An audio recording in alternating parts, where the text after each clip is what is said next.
Oh yeah.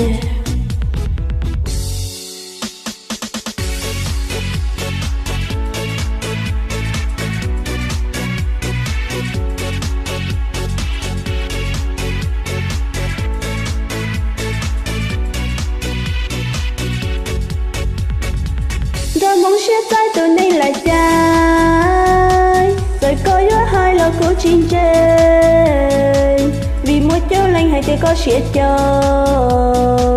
cô yêu chim nào đâu mong sẽ trái, cho trái sang đầu nên trái sang hai, nát trái đầy ta nên khen đột lại, cô yên chim trai nên chữ nhị lo, yêu mưa yêu cho là những chỉ ta.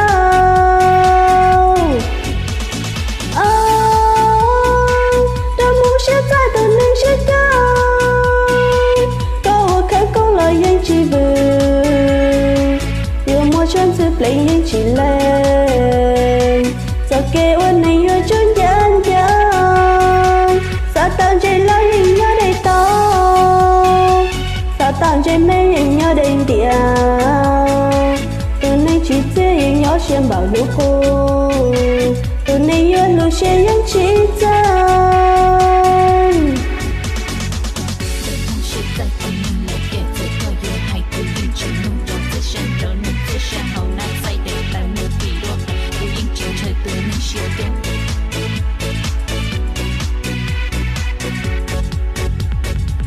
Sao mong sẽ trái từ nay lại trái, rồi có gió hai là của chim trên, vì mùa châu lành hay thì có sẽ chờ, cô yêu chim lòng đâu mong sẽ trái, cho trái sang đầu nên trái sang hai, nát trái đầy ta nên khen đột lại, cô yêu chim trai nên chỉ nhìn lo, yêu mưa yêu cho là những chỉ ta.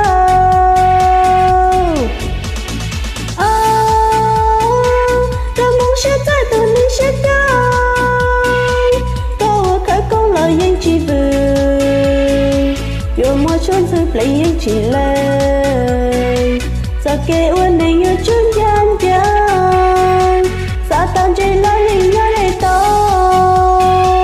sao tao chơi mấy nhìn nhớ đây địa từ nên chỉ biết nhìn nhớ xem bảo lũ cô từ nay nhớ lũ xem những chỉ ra.